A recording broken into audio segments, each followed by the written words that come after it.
पिछले एपिसोड में हमने देखा था कि शियाओ सारे डिसाइपल के साथ एक मार्शल आर्ट कंपटीशन लड़ता है और वो सारे के सारे डिसाइपल को बड़ी ही आसानी से मारना शुरू कर देता है, जिसके बाद उसकी फाइट चैन से होती है और उन दोनों की फाइट काफी जबरदस्त चलती है। लेकिन इस फाइट में भी शियाओ बड़ी ही आसानी के साथ चैन को मारने में सफल हो जाता है, जहाँ उसने उसकी सारी की सारी मैस्टिक वेन को बर्बाद कर दिया था। ये देखकर तो सारे के सारे लोग एकदम हैरान रहते हैं कि अब तो शियाओ ट्राइब चैन की ऐसी हालत करने की वजह से शियाओ को तो बिल्कुल भी नहीं छोड़ेगा, और अपने बेटे की ऐसी हालत होने की वजह से चैन का फादर शियाओ के सेट के अंदर घुस गया होता है ताकि वो यहाँ पर आकर शियाओ की जान ले सके। तब सेट के एल्डर उसे रोकने जाते हैं, जिसके बाद यहाँ से ये एपिसोड शुरू होता है। तो इस एपिसोड की शुरुआत में चैन के फादर और सेट के एल्डर के बीच काफी जबरदस्त फाइट शुरू हो जाती है। दोनों अपनी पावर्स का इस्तेमाल करते हुए एक दूसरे से फाइट किए जा रहे होते हैं, लेकिन इस फाइट में कोई भी एक दूसरे को नहीं हरा पाता। तब सेट के एल्डर चैन के फादर से कहते हैं, मैं आखिरी बार कह रहा हूँ, तुम यहाँ से चले जाओ। अगर तुमने जबरदस्ती अंदर घुसने की कोशिश की तो हमारा सेट तुम्हारे सेट से भी लड़ने के लिए तैयार हो जाएगा। इसलिए भलाई इसी में है कि दोनों सेट के बीच दुश्मनी ना की जाए। तब चैन का फादर हंसते हुए कहता है, तुम्हारे जिन्यू सेट हमारे सामने तो कुछ भी नहीं है। हम चाहे तो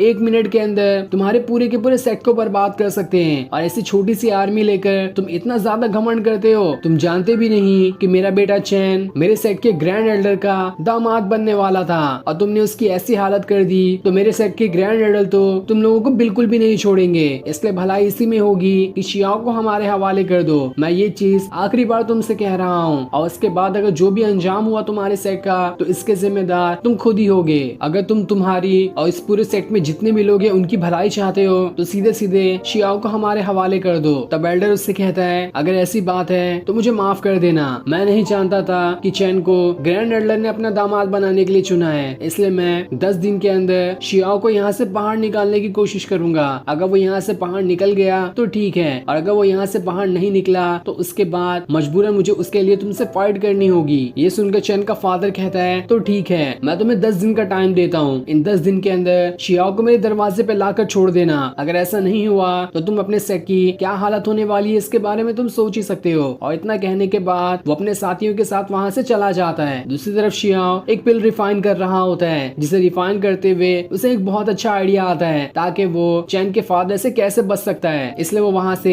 सबसे पहले अपने स्पिरिचुअल वर्ल्ड के अंदर आता है, जहाँ पर उसे जैस्मिन सोते हुए दिखाई देती है। इसलिए वो उसके पास जाकर उसके ऊपर एक ब्लैंकेट रख देता है, क्योंकि उसे थोड़ी ठंडी लग रही थी। तब ब्लैंकेट रखते हुए देखकर नींद में ही जैस्मिन को ऐसा लग रहा होता है कि उसके भाई ने उसके ऊपर ब्लैंकेट रखा है, इसलिए उसके आंखों से आंसू निकल आते हैं, जिस वजह से शियाओ उसके आंसू पोंछ देता है। लेकिन जैसे वो वहाँ से जाने वाला होता है, जैस्मिन उसे दोबारा से पकड़ लेती है, क्योंकि उसे अब भी लग रहा था कि यहाँ पर उसका भाई खड़ा है। लेकिन जैसे उसकी आंख खुलती है, वो सीधा शियाओ को धक्का मारकर वहाँ से दूर कर देती है और उससे कहती है, आगे तुम्हारी हिम्मत कैसे हुई इस टाइम पे यहाँ आने की? तुम किसी भी टाइम अपने स्पिरिचुअल वर्ल्ड के अंदर नहीं घुस कर आ सकते, तुम्हें पहले मुझसे परमिशन लेनी चाहिए थी। जिस पर शियाओ कहता है, हाँ मुझसे थोड़ी गलती हो गई, इसके लिए मैं तुमसे माफी मांगता हूँ, लेकिन मेरे पास एक बहुत अच्छा आइडिया आया है ताकि मैं चैन और उसके फादर से आसानी से बच सकता हूँ। जिसके बाद वो उसे वो पिल भी दिखाता है जिसे वो अभी रिफाइन कर रहा था, लेकिन वो उसे ठीक तरह से अपना प्लान समझा पाता तभी उसके दरवाजे पे कोई दस्तक देने लगता है। इसलिए वो अपने स्पिरिचुअल वर्ल्ड से बाहर निकल कर आ जाता है, और जैसे वो दरवाजा खोलता है उसे सामने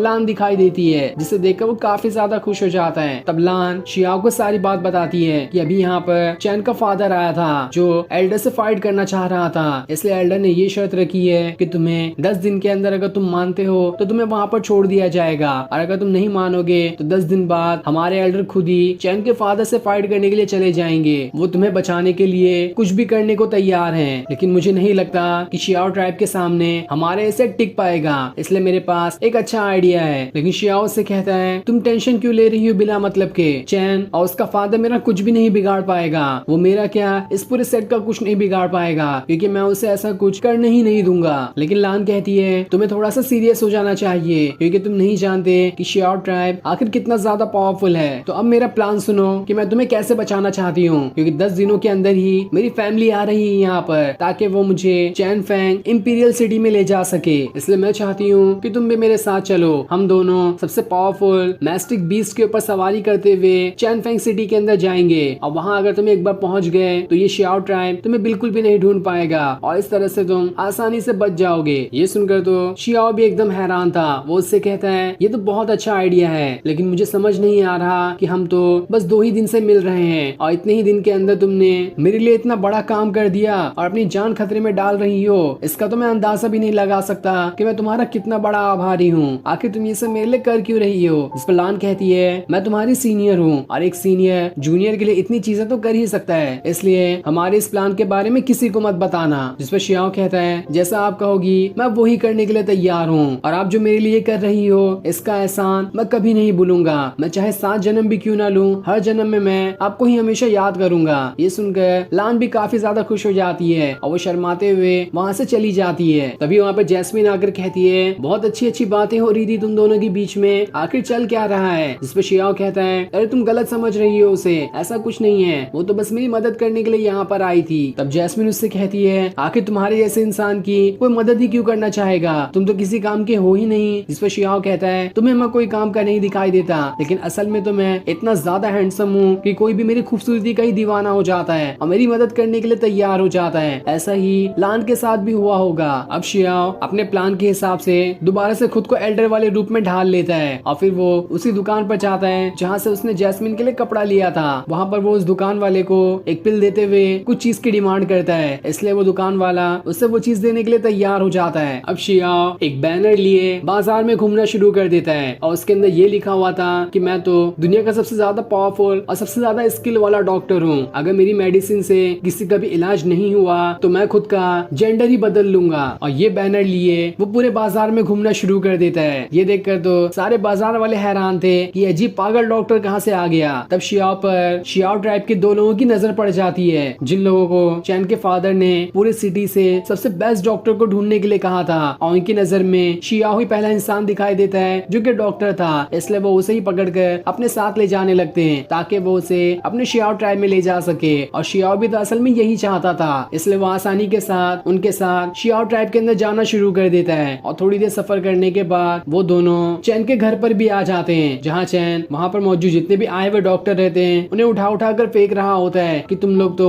इतने नामची डॉक्टर हो लेकिन कोई काम के नहीं हो, तुम तो मेरे बेटे का इलाज तक नहीं कर सकते तो किस काम के तुम डॉक्टर हुए। तब वहाँ पर नाचते हुए शियाओ भी आ जाता है जो काफी मजाकिया तरीके से चल रहा था। ये देखकर तो चैन का फादर कहता है आखिर ये अजीब डॉक्टर कौन आ गया, इसे इलाज भी करने आता है कि ऐसी उल्टी पुल्टी ही हरकतें करता है। तब शियाओ को वहाँ पर एक डॉक्टर के हाथ में एक पिल दिखाई देती है जिसे देखकर वो उस डॉक्टर को सारी पिल के बारे में बताना शुरू कर देता है कि ये पिल तो उतनी ज्यादा पावरफुल बिल्कुल भी नहीं है ताकि ये चैन को ठीक कर सके, और वैसे भी इस चैन को उतनी ज्यादा चोट तो लगी ही नहीं है जिसके लिए तुम लोग इतना ज्यादा परेशान हो रहे हो। अगर थोड़ा सा ही ठीक से इलाज किया जाए तो ये चैन तो बड़ी ही आसानी के साथ ठीक हो जाएगा। तब ये सुनकर वो डॉक्टर कहता है आगे तुम ऐसा कह कैसे सकते हो, तुम ये नहीं देख रहे कि चैन को कितनी ज्यादा चोटें लगी है और तुम ऊपर से कह रहे हो कि इसका इलाज बड़ी ही आसानी के साथ हो सकता है, अगर ऐसा है तो तुम ही क्यों ना करके दिखा देते हो उसका इलाज। तब शियाओ सारे लोगों को अपना ज्ञान देना शुरू कर देता है कि आखिर किस तरह की चोटें होती है, उस पर कैसी मेडिसिन लगानी चाहिए, उन मेडिसिन के अंदर कौन कौन से इंग्रेडिएंट्स होने चाहिए, ये सारी चीजों का ज्ञान देना शुरू कर देता है क्योंकि वो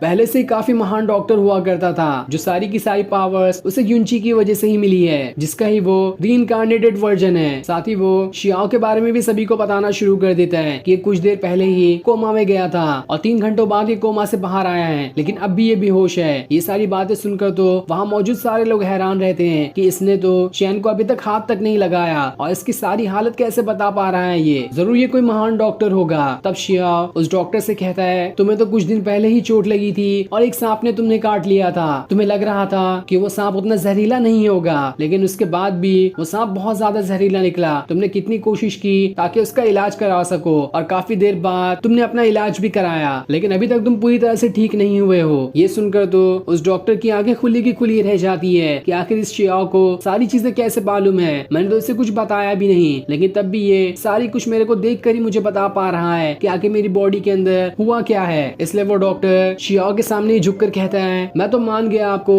कि आपके पास तो बहुत ज्यादा स्किल है, इसलिए आप ही मुझे बचा लो, मैं मरना नहीं चाहता। तब वो मास्टर उस डॉक्टर को वहाँ से उठाकर दूर फेंक देता है और उससे कहता है यहाँ पर पहले चैन ठीक हो जाए उसके बाद ही किसी और को देखा जाएगा। तब शियाओ उस मास्टर के पास आता है और उससे कहता है तुम्हारे तो नेक और शोल्डर के काफी सारे एक्यू पॉइंट पंचर हो चुके हैं, तुमने काफी टाइम से इसका इलाज करने की कोशिश कर रहे हो लेकिन हर बार वो इलाज फेल ही होते जा रहा है और तुम एक बार भी ठीक तरह से उसे ठीक नहीं कर पा रहे हो जिस वजह से तुम्हारी बॉडी बेकार होते जा रही है। ऐसा ही रहा तो कुछ दिनों बाद ही तुम तो बिस्तर से उठने के लायक भी नहीं बचोगे। जो सुनकर वो मास्टर भी दंग रह गया था और अब उस डॉक्टर की तरह वो भी शियाओ के सामने भीख मांगना शुरू कर देता है कि प्लीज आप मुझे ठीक कर दो, इसके लिए आप जो चाहें मैं वो करने के लिए तैयार हूँ। तब शियाओ उससे कहता है एक डॉक्टर को रहम दिल होना चाहिए, इसलिए मैं तुम्हारा इलाज कर देता हूँ। जिसके बाद वो अपनी पावर्स का इस्तेमाल करते हुए उस मास्टर का इलाज करना शुरू कर देता है। वो तो बस अपनी उंगलियों से उस मास्टर को टच कर रहा होता है और जैसे वो उसे टच करता है उस मास्टर की जितने भी एक्यू पॉइंट डैमेज हुए होते हैं वो सारे के सारे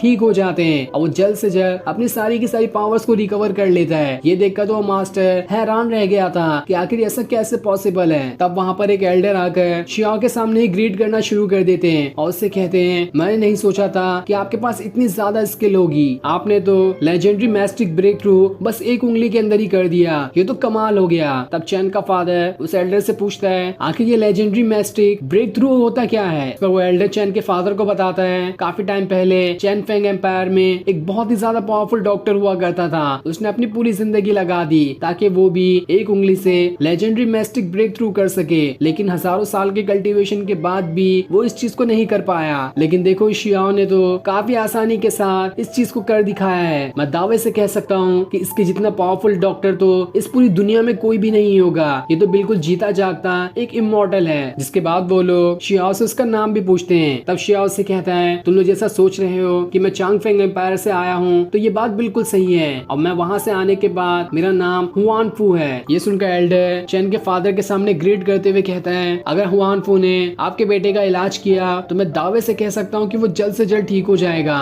इसलिए आपको मेरी बात मान लेनी चाहिए और इस हुआन फू को परमिशन दे दो ताकि वो चैन का इलाज कर सके। तब ये सुनकर तो चैन का फादर भी एकदम हैरान था और वो शियाओ के सामने ग्रीट करते हुए कहता है मैं आपके सामने हाथ जोड़ता हूँ कि बस आप मेरे बेटे को ठीक कर दो, अगर आपने ये कर दिखाया तो आप जो मांगोगे मैं वो देने के लिए आपको तैयार हूँ। तब ये सुनकर शियाओ से कहता है तो ठीक है मैं तुम्हारे बेटे का इलाज करने के लिए तैयार हूँ। जिसके बाद वो वहाँ से उसका इलाज करने के लिए जाने लगता है। ये देखकर चैन के फादर और बाकी लोग भी वहाँ आ रहे होते हैं, लेकिन शियाओ उनसे कहता है तुम लोग यहाँ पर क्या कर रहे हो, चले जाओ यहाँ से, क्या तुम मेरा इलाज करने का तरीका चुराने के लिए आए हो, मैं ये नहीं होने दे सकता। इसलिए चैन के फादर और बाकी सारे लोग वहाँ से चले जाते हैं और कमरे के अंदर अकेले रहकर शियाओ चैन का इलाज कर रहा होता है। जिसके थोड़ी देर बाद शियाओ कमरे से बाहर निकल कर आता है और सभी से कहता है मैंने थोड़ा बहुत तो चैन का इलाज कर ही दिया है और वो अब होश में आ चुका है, बाकी का इलाज करने के लिए मुझे और टाइम लगेगा, जब तक कि तुम लोग मुझे मेरा कमरा दिखा दो ताकि मैं वहाँ पर आराम कर सकूं। उसके बाद वो वहाँ से चला जाता है और जब चैन का फादर उसके पास आकर देखता है तो वो सच में होश में आ चुका था, लेकिन उसे ये देखकर हैरानी हो रही होती है कि चैन के पूरे चेहरे पर अजीब सी चीज लगी होती है और उसके अंदर से काफी बदबू भी आ रही थी। ऐसा लग रहा था कि शियाओ ने इसके पूरे चेहरे पर पॉटी लगा दी है। चैन कहता है इसे तो उस डॉक्टर ने ही लगाया है, साथ ही मेरे मुंह के अंदर भी काफी ज्यादा डाल दिया है, मैं तो यही नहीं समझ पा रहा कि आखिर ये है क्या। ये देखकर तो चैन का फादर एकदम गुस्सा हो गया होता है कि आखिर ये डॉक्टर किस तरह का है, मैं तो इसे जिंदा नहीं छोड़ूंगा। और ये सीन दिखाते ही ये एपिसोड यहीं पर एंड हो जाता है। Thanks for watching.